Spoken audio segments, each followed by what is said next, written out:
atas mimbar di penghujung dari bulan Sya'ban. Mirip-mirip hari ini gitu. Dan beliau mengatakan, ayyuhan nas, qad adhallakum syahrun azim. Wahai sahabat-sahabatku, telah datang menghampiri kalian bulan agung. Syahrun mubarak, bulan penuh berkah. Syahrun fihi lailatun khairun min alfi syahr. Bulan di dalamnya ada satu malam lebih baik daripada 1000 bulan. Jadi yang mengatakan agung Rasul sallallahu alaihi wasallam. Kemudian yang mengatakan agung juga pastinya Rabbul Alamin, Allah semesta alam. Ya, Allah Tuhan semesta alam. Di dalam Quran surat 9, surat At-Taubah ayat 36, posisi kiri paling bawah, Allah mengatakan inna iddatash syuhur indallahi 12 syahra fi kitabillah. Sesungguhnya bilangan bulan dalam satu tahun itu terdapat 12 bulan. Yauma khalaqas samawati wal ardh. Sejak Allah ciptakan langit dan bumi. Minha arba'atul hurum. Kata Allah dari 12 bulan itu terdapat 4 bulan yang mulia, 4 bulan yang agung. Cuma Allah tidak mengatakan apa saja bulan mulia itu. Enggak disebutkan. Bulan haram itu enggak disebutkan oleh Allah di situ, di ayat itu. Bahkan kalau di sini maaf ada penghafal Quran, coba hadirkan satu ayat yang menyebutkan kalau ada dari 4 bulan itu disebut apa saja bulan. Kita kan tahu ya, bahwa Al-Quran itu 6 ribuan ayat, 114 surat, 30 juz gitu ya. Tidak ada satupun yang menyebut dari ayat yang dimaksud tidak disebut. Di mana disebutnya? Disebutnya dalam hadis Rasul sallallahu alaihi wasallam yang diriwayatkan oleh Abdullah ibnu Umar radhiyallahu anhuma wa ardahuma. Kata Rasulullah sallallahu alaihi wasallam, "Thalathatun sarat wa wahidun fard." Ada 3 bulan berturut-turut, ada satu yang terpisah. Kata Rasulullah, Dzulqa'dah, Dzulhijjah wa Muharram wa Rajab ma baina Jumada wa Sya'ban. Yaitu 3 bulan berturut, Dzulqa'dah, Dzulhijjah dan Muharram. Yang satu, ya, yang satu terpisah adalah Rajab yang diapit oleh 2 bulan, yaitu Jumadil Akhir dan Sya'ban. Artinya, kendati itu bulan haram, tapi tidak disebut namanya dalam ayat. Dan dari 12 bulan itu, dan dari 6 ribuan ayat itu, dari 114 surat itu, dari 30 juz itu, satu-satunya bulan yang disebut namanya, yaitu Quran surat 2 ayat 185, di sebelah kiri tengah-tengah, kata Allah, Syahrul Ramadan alladzi unzila fihi al-Quran. Bulan Ramadan yang di dalamnya diturunkan Al-Quran.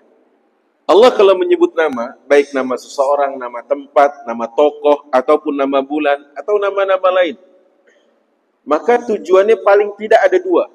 1 ingin memuliakan, atau 2 ingin menghinakan. Contoh, Allah menyebut Muhammad, Maryam, Imran, dan keluarganya. Allah menyebut Luqman alaihi salam. Apakah Allah ingin menghinakan? Jawabannya Allah ingin meninggikan dan memuliakan. Baik, saya sebut sekarang. Fir'aun, Haman, Qarun, Samud, kaum Ad. Kira-kira Allah memuliakan atau mau menghinakan? Pasti menghinakan. Sekarang Allah sebut Ramadan. Kira-kira masuk yang mana? Memuliakan atau menghinakan? Memuliakan. Maka ini bulan mulia. Maka tidak akan ada yang memuliakan yang mulia kecuali orang yang mulia. Itu kata orang Arab. Nah, oleh karenanya kita ingin mulia, karena kedatangan bulan ini tidak membuat bulan ini, maaf, kalau kita tidak menyambutnya dengan baik, atau kita tidak mengisi dengan aktivitas baik, terus bulan ini statusnya kurang jadi tidak mulia. Tidak. Justru barometer kemuliaan itu bagaimana sesungguhnya menghadapi bulan mulia ini seperti apa atau semulia apa kita menyambutnya dan semulia apa kita mengisinya dengan kebaikan. Itulah makanya disebutkan tidak ada yang memuliakan yang mulia kecuali sosok yang mulia. Dan sebagaimana tidak ada yang menghinakan yang mulia kecuali orang yang hina. Disebutkan begitu kata pepatah Arab. Nah, oleh karenanya apa kira-kira yang bisa kita siapkan di dalam waktu yang sangat terbatas ini agar Ramadan yang menjadi musimul amal, musimnya kita untuk mengambil amal sebaik mungkin, yang dikatakan para ulama dengan istilah Ramadan adalah syahrul hasad, bulan untuk menuai banyak pahala. Kalau Rajab kemarin kita menanam, Sya'ban hari ini kita menyiram, Ramadan ini saatnya kita memanen. Nah, kira-kira apa yang kita harus siapkan? Yang pertama adalah pastinya para ulama mengatakan banyak-banyak berniat yang benar. Innamal a'malu binniyat wa innamal likulli imri'in ma nawa. Niat itu penentu sebuah amal. Para ulama mengatakan yang disebut dengan niat adalah azmul qalbi. Kehendak hati dan tekad, atau kehendak hati dan tekadnya hati. Disebut azmul qalb. Maka kalau dia sudah berazam, biasanya itu yang akan menentukan amal kita. Yang kedua, apa maksud dari niat itu kata para ulama? An-niyat tamyizul ibadah 'anil 'adah wa tamyizul ibadah ba'daha ba'dha. Yang membedakan antara satu amalan dengan amalan lain adalah niatnya. Contoh, siang hari ini terik. Kemarin hujan, sekarang terik. Ada orang tiba-tiba datang ke masjid ini, ya. Mau ngapain kira-kira? Mau ngapain? Tergantung niatnya. Ada yang pengen ngadem, dapat gitu ya. Ada yang dengar kajian, dapat juga. Tergantung niatnya. Nah, wa tamyizul ibadah ba'daha ba'dha. Dan niat juga menjadi pembeda antara satu ibadah lain dengan ibadah lainnya. Misalkan, ada orang jam 4 sholat 4 rakaat. Jam 4 sore. Sholat apa dia? Belum tentu, bisa jadi zuhur yang ke siang atau ke sorean, kan gitu ya. Iya, kenapa? Karena perbedaan niat itu menentukan. Dia tadi tertidur, bangun-bangun sudah jam 4. Nah, apa yang dia kerjakan? Sholat zuhur. Gitu ya. Nah, oleh karenanya, karena perbedaan inilah yang menyebabkan perbedaan juga dalam sikap menyambut datangnya Ramadan. Ada orang bilang, aduh, puasa lagi. Ada yang Ramadan datang, makannya lebih awal, istirahatnya lebih akhir. Jadi gitu. Ada yang menganggap Ramadan datang itu sebagai ancaman dalam kehidupannya. Padahal sahabat Rasulullah menanti kedatangannya 6 bulan sebelum Ramadan itu tiba. Jadi niat ini penting sekali. Wa innama likulli imri'in ma nawa, semua kita akan diberikan ganjaran pahala tergantung dengan apa yang kita niatkan. Wah, Ramadan ya alhamdulillah bisa diet lagi. Ada yang pengennya diet. Ingat, sehat itu bonus. Ya, kurus itu bonus. Tapi ibadah itu yang intinya. Adapun kemudian faktanya Ramadan itu kurus, ya bisa kita katakan sulit untuk ditolak karena kenyataannya adalah timbangan terus ke arah kanan. Cuma ini kita makannya cuma digeser aja dari yang misalkan jam 6 atau jam 7 ditarik lebih awal jam 4. Yang tadinya makan siang jam 12 sampai jam 1 durasinya ditarik ke maghrib. Yang tadinya makan malam ditariknya pada sholat Isya. Jadi apa yang berubah? Ya. Faktanya malah Ramadan tambah timbangannya. Saya juga bingung kenapa begitu. BPS mengeluarkan data bahwa angka belanja umat Islam, bisa dicek tahun lalu, itu naik berkali-kali lipat saat Ramadan. Ya kan harusnya lebih irit kan? Faktanya enggak. Jadi sekali lagi saya katakan, innamal a'malu binniyat wa innamal likulli imri'in ma nawa. Niat itu yang paling penting. Yang kedua apa? Dulu para sahabat menyambutnya dengan doa. Allahumma barik lana fi Rajab wa Sya'ban wa ballighna Ramadan. Salafus salih dulu begitu. Ada yang mengatakan, enggak ada riwayatnya. Saya bisa pastikan ada riwayatnya. Allahumma barik lana fi Rajab wa Sya'ban wa ballighna Ramadan. Dalam riwayat yang lain, Allahumma sallimna li Ramadan. Ya Allah, selamatkan kami sampai bulan Ramadan ya Allah. Karena hakikatnya, maaf ya, saat ini kita adalah pihak yang diirikan atau pihak yang dijelaskan oleh orang-orang yang sudah meninggal dunia. Belum lama, kira-kira mungkin 4-5 hari lalu, Komisaris Jenderal, ya kan, Syafruddin Kambo, yang kita kenal sebagai wakil DMI, wakil ketua umum DMI, karena ketuanya Pak Yusuf Kalla, meninggal dunia. Anaknya kawan saya, itu sepak terjangnya dalam dunia dakwah, Masya Allah. Kira-kira baru beberapa saat beliau pulang dari sebuah konferensi internasional berkaitan dengan keislaman. Jangan-jangan beliau sudah mengagendakan Ramadan ini safarinya kemana saja, kegiatannya apa saja, terkait dengan pribadi, keluarga maupun lembaga, betul nggak? Tapi apa yang terjadi? Allah berkehendak lain. Maka apa yang sekarang kita rasakan adalah impian mereka yang sudah berpulang. Yang sudah berpulang ingin ikut kajian siang ini. Yang sudah berpulang ingin mempersiapkan tubuhnya bisa kembali melaksanakan aktivitas Ramadan. Tapi kata Allah, kalla innaha kalimatun huwa qailuha. Di Quran surat 23, surat Al-Mu'minun, ayat 99 dan 100. Quran surat 32, surat As-Sajdah ayat 12. Quran surat 35, surat Fatir ayat 37. Allah mengatakan apa? Itu semua cuma angan-angan mereka. Nah, kita hari ini yang sedang mengalami, sedang menjalani, harusnya menjadi pihak yang menjadi lebih serius. Betul ya? Jadi persiapan yang kedua adalah apa yang disebut oleh para ulama dengan persiapan secara doa. Banyak doa. Yang ketiga, tadi saya sudah dikode sama Ustadz Suhara, kita kajian nanti ada sesi tanya jawab. Siap, saya percepat. Yang ketiga adalah persiapan secara apa? Ruhiyah. Dilatih. Kalau kita mau hatam 30 juz sekali satu Ramadan, latihan baca Qur'annya dari sekarang. Iya. Karena kalau mau agenda 3 kali hatam, 5 kali hatam, di luar Ramadan nggak pernah baca Quran, maaf. Orang Arab mengatakan tarjun najata wa lam tasruk masalikaha, inna safinata la tajri 'alal yabas. Kau berharap selamat tapi kau tidak menempuh jalannya, ketahuilah kapal tidak pernah jalan di daratan. Kapan pernah lihat kapal jalan di daratan? Saya terakhir lihat 17 Agustusan. Dan itu kapal karnaval, ya kan? Berarti kapal bohongan. Artinya kalau ada orang pengen satu tujuan tapi dia tidak tempuh jalannya, kayak kapal-kapalan tadi. Bohongan berarti. Orang yang sudah nyiapin aja kadang-kadang tidak sesuai dengan takdirnya. Orang Arab mengatakan, berapa banyak layar berkembang itu tidak sesuai dengan angin yang berhembus. Ma kullu ma yatamannal mar'u yudrikuhu tajri riyah bima la tashtahi bihi sufun. Kadang-kadang kita enggak temukan tuh, sudah kita siapkan, ada aja kondisi di lapangan. Kenapa demikian? Karena tadi kita terbentur oleh takdir. Usaha kita maksimal tapi takdir Allah berkehendak lain. Yang enggak menyiapkan tiba-tiba pengen hatam 30 kali. Pengen hatam 10 kali, pengen hatam, ngimpi itu.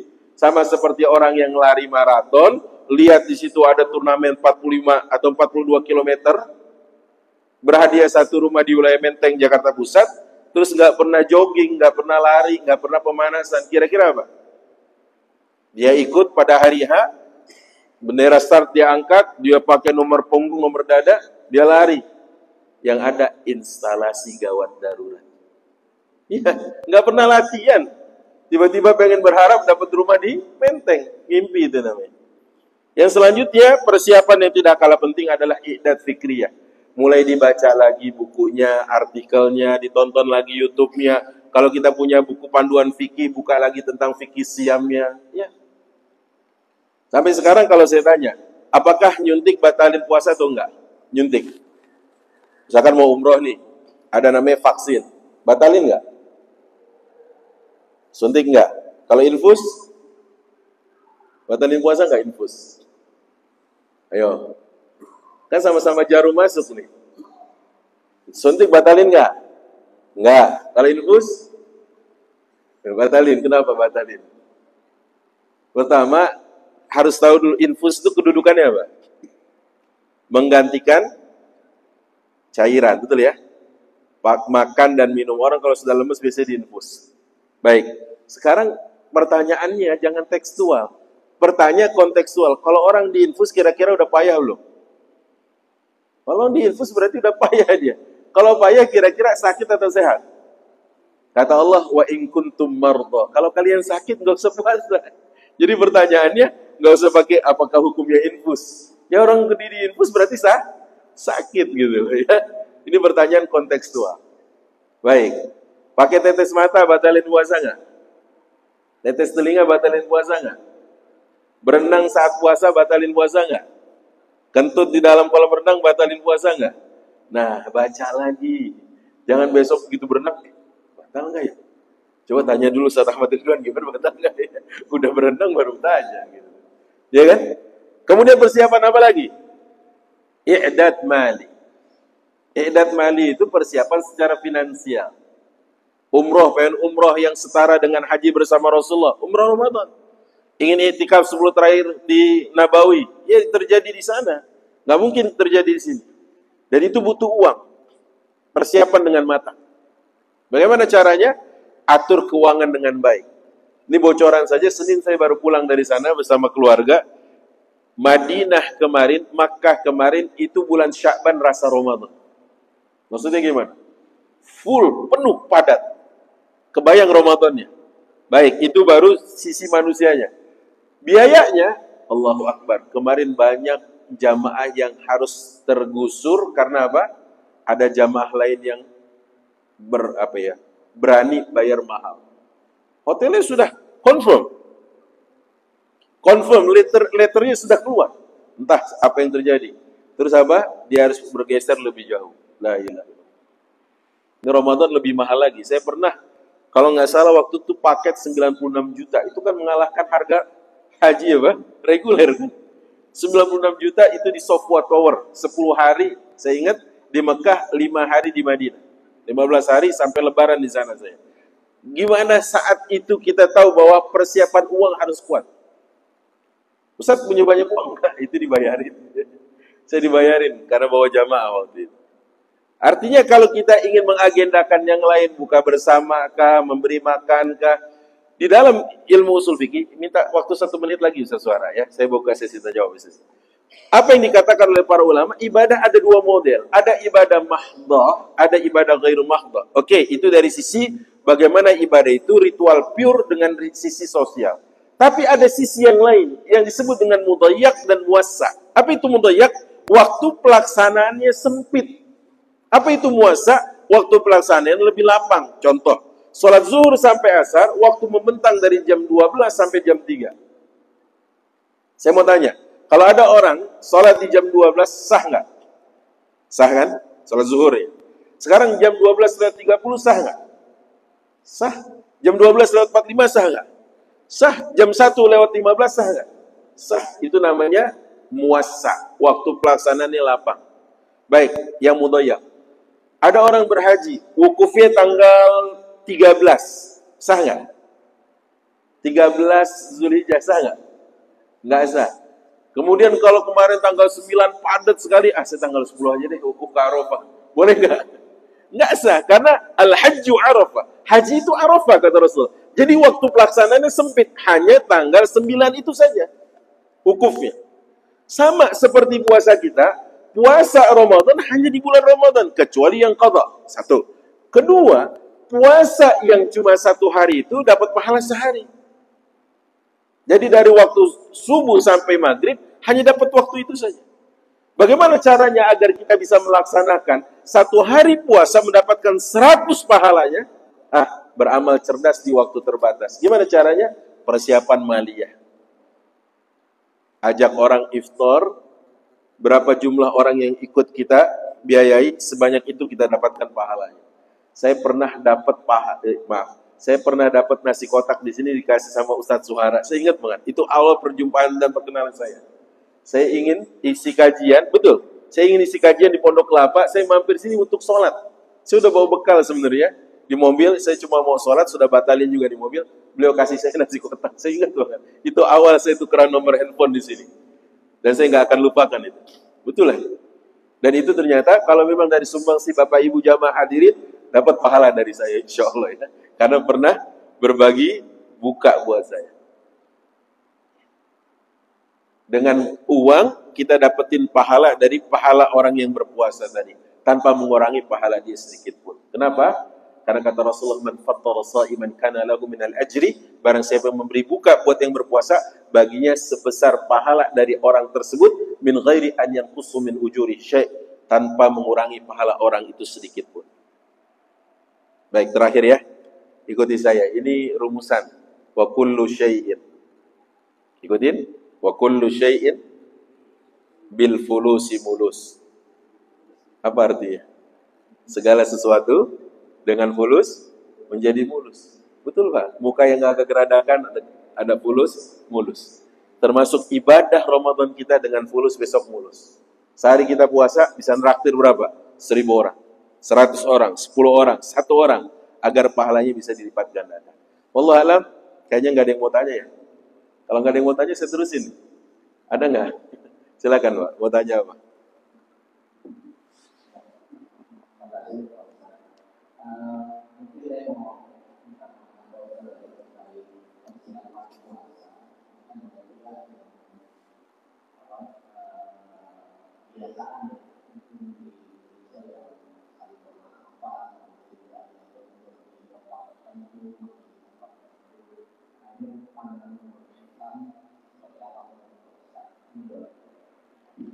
Setiap adat yang tidak berbenturan dengan syariat tidak mengapa. Adat tidak berbenturan dengan syariat tidak mengapa. Kalau tidak berbenturan, gitu ya. Contoh misalkan ada adat menyambut dengan cara apa? Ya kumpul bareng, kemudian mengadakan sebuah tawakufan. Apa itu tawakuf? Berhenti sejenak dari kegiatan rutinitas, yaitu berupa kajian setiap bulannya atau pekan. Dulu pernah dilakukan Imam Malik, yaitu melakukan tawakuf. Apa itu tawakuf? Menghentikan sejenak, baru mulai kajian lagi ba'da Syawal. Itu boleh. Karena Imam Malik memberitahu kepada muridnya, kajian selama Ramadan kami liburkan. Karena kajiannya apa? Fikih, hadis, sirah, dan sebagainya. Kemudian hanya fokus di Al-Quran. Itu boleh? Boleh. Nah, kita ikut-ikutan di tawakufannya doang. Tawakufan ya, liburan semua kajian. Terus Ramadan nggak fokus ke Quran juga. Nah, ini yang nggak boleh. Kenapa? Karena mencontoh Imam Maliknya setengah-setengah. Itu satu. Nah, yang kedua, kalau ada keyakinan-keyakinan lain, dia anggap kalau mau Ramadan harus begini, begitu, nah itu tanpa ada dalil secara syar'i tidak dibenarkan. Misalkan mandi ke sungai khusus di mana, itu nggak ada dalil. Mandi mah mandi aja. Layaknya kita ingin menyambut Ramadan, malam tarawih pertama, wangi, itu sah. Rasulullah SAW, kata Ibunda Aisyah, Rasulullah SAW itu adalah hubbiba ilayya, diberikan kecintaan kepadaku 2 hal. Apa itu? Yang pertama adalah aku cinta kepada lawan jenis. Iyalah, laki-laki normal cinta lawan jenis, gitu ya. Yang kedua adalah kecintaanku kepada wewangian. Maka beliau apa? Wangi sekali. Khususnya kalau malam-malam Ramadan ketemu dengan Jibril, gitu ya. Itu boleh nggak? Boleh. Tapi harus mandi di sungai mana gitu, enggak ada secara khusus, tidak ada kayak gitu. Tapi bersih-bersih, bersih diri betul, bersih pakaian betul, bersih hati apalagi, ya. Karena mau menyambut Ramadan, gitu ya. Kemudian kalau istilah makan-makan gimana Ustaz ya? Makan-makan saling maafan. Karena ada dalil dari Jibril yang datang kepada Rasulullah mengatakan, wahai Jibril, wahai Muhammad, aminkan 3 doa yang aku akan utarakan ke Allah. Maka Rasulullah SAW siap mengaminkan. Aminkan orang yang datang Ramadan kepadanya, tapi dia tidak memaksimalkan, dia merugi. Amin. Aminkan orang yang disebut namamu di sisinya, tapi dia tidak bersalawat kepadamu. Amin. Nah, salah satunya dari riwayat yang lain, aminkan 2 orang yang masih berseteru, belum saling memaafkan, tapi dia apa? Sudah mau masuk Ramadan. Amin. Ya. Nah, di riwayat lain yang disebutkan oleh Ibnu Katsir, aminkan orang yang berjumpa dengan kedua orang tuanya, tapi dia tidak bisa memaksimalkan baktinya. Aminkan dia menjadi orang yang merugi dan celaka. Amin, kata Rasulullah SAW. Yang doa Jibril, yang aminin siapa? Rasulullah. Kira-kira doanya kayak mana ini?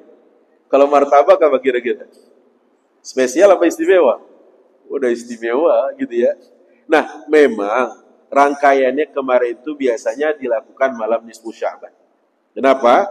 Kan ada riwayat kemuliaan nisfu Sya'ban dari yang hadis sahih sampai hadis palsu ada. Salah satunya apa? Aminkan riwayatnya tidak begitu. Riwayatnya adalah Allah mengampuni seluruh dosa umat Rasulullah SAW walaupun sebanyak bulu domba di dalam tubuhnya domba itu. Artinya sebanyak bulu domba itu kan banyak sekali bulu domba. Kecuali mereka yang punya syahna. Apa itu syahna? Permusuhan dan pertikaian. Makanya jelang malam nisfu Sya'ban banyak apa itu? Mohon maaf lahir batin. Jangan dibilang gini, belum lebaran. Belum sampai riwayat kepada orang itu. Enggak apa-apa. Gitu ya.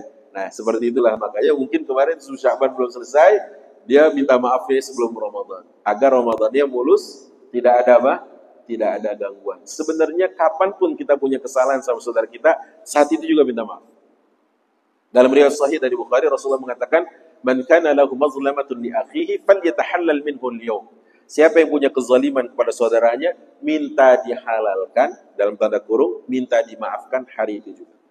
Kapan? Saat itu juga. Min qabli an ya'tiya yawmun la bay'u fihi wa la dinar. Sebelum datang hari di mana tidak ada transaksional dan tidak ada dinar dirham berharga. Gitu ya, Pak? Allah alam. Selagi tidak ada apa? Benturan sama syariat, tidak mengapa. Ya, misalkan kayak gini, Ustaz, habis ini kita makan-makan yuk. Takutnya besok kita udah nggak bisa makan siang lagi. Misalkan gitu. Silakan ajak Ustaz Suhara, silakan teman-teman diajak gitu ya. Tidak mengapa, kayak gitu. Nah, itu yang kadang-kadang di tradisi orang Sunda, istilahnya apa ya? Cucurak apa? Cucurak ya? Betul ya? Makan terakhir sebelum Ramadan. Karena besok siang udah nggak bisa lagi gitu. Cucurak ya, bungun ya. Gitu, Allah alam. Baik, ada lagi? Cukup ya? Silakan.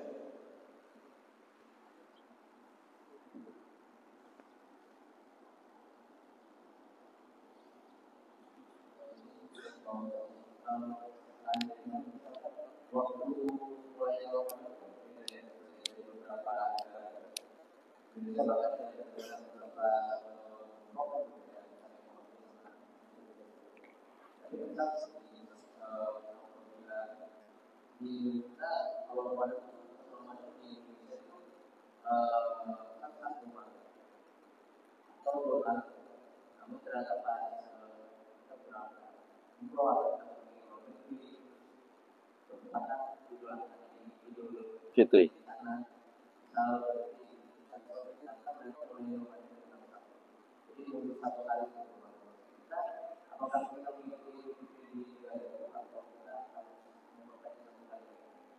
Masya Allah, pertanyaannya bagus ya. Dan itu pernah saya alami, Pak.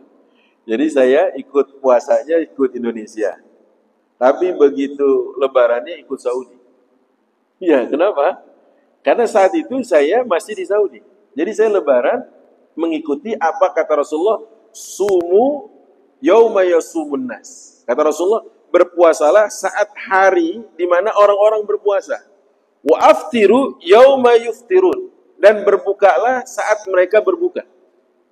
Pertama menjalankan hadis itu. Baik. Kedua, sumu li ru'yatihi. Berpuasalah karena melihat hilal.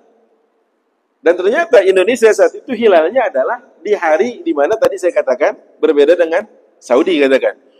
Wa aftiru li ru'yatihi, dan berbukalah karena melihat hilal. Waktu itu juga kami berdebar gitu ya. Biasanya kalau sudah maghrib, ini umumnya tanggal-tanggal akhir itu imamnya Syekh Sudais. Maghrib Syekh Sudais, karena beliau adalah ketua imam Haramain, Mekah dan Madinah. Biasanya setelah Assalamualaikum, beliau ambil mic terus ngomong bahwa hilal terlihat. Begitu ya. Kalau hilal terlihat, berarti malam itu malam takbiran. Kalau malam takbiran, jam yang ada di Menara Zamzam tuh, clock tower itu, keluarin lampu ke atas, cus gitu. Itu tandanya malam takbiran. Secara ofisial resmi. Lah malam itu nggak ada. Saya sudah ngimamin, terus nggak megang mic, lampu nggak nyala juga. Asumsi kita apa? Terawih lagi. Ya kan? Terawih lagi. Sudah, karena kita sudah iftar di dalam, kita takjil di dalam masjid, kita nggak keluar dong. Tapi apa? Sholat isya beliau lagi. Nah, kita sudah siap-siap, ini isya terus terawih. Begitu selesai isya, Assalamualaikum warahmatullahi, beliau ambil mic. Bahwa terlihat di wilayah barat dari Saudi Arabia, ketinggian sekian derajat hilal, bahwa malam ini adalah malam 1 Syawal. Baru nyala lampu itu, terus ditembak ke langit, dan akhirnya apa? Mau nggak mau besok kita lebaran. Indonesia, saya lebaran di sana nih. Saya lebaran di sana dapat 1 hari, maksudnya hari pertama Syawal, pesawat saya baru jam 19 waktu Saudi. Sampai Indonesia, pesawat saya itu jam 8 kalau nggak salah. Jam 8. Indonesia baru bubar apa? Sholat Id. Jadi saya dua kali merasakan itu, Pak. Saya bilang, tahu gini, jadwal Id saya nggak cancel. Gitu kan. Iya, jadi saya ikut lebaran di sana, terus baru Indonesia lebaran berikutnya di sini. Jadi maksudnya apa? Mengamalkan hadis ketika di sana, terus sana Lebaran, ikut di sana. Jadi seperti itu ya. Dan itu saya alami kalau nggak salah tahun 2019. Sehingga saya itu 2019 saya seperti itu merasakan. Allah a'lam bishawab. Gitu ya. Jadi, tapi kalau misalkan mau enak puasanya, kalau kita ke Saudi, itu kan nambah pajak. Yang enak dari Saudi ke Indonesia. Karena berkurang korting pajak. Gitu. Saya rasa begitu ya, cukup. Subhanakallahumma wa bihamdik. Asyhadu an la ilaha illa anta astaghfiruka wa atubu ilaik. Terima kasih. Assalamualaikum warahmatullahi wabarakatuh. Selamat menunaikan ibadah puasa di bulan suci Ramadan.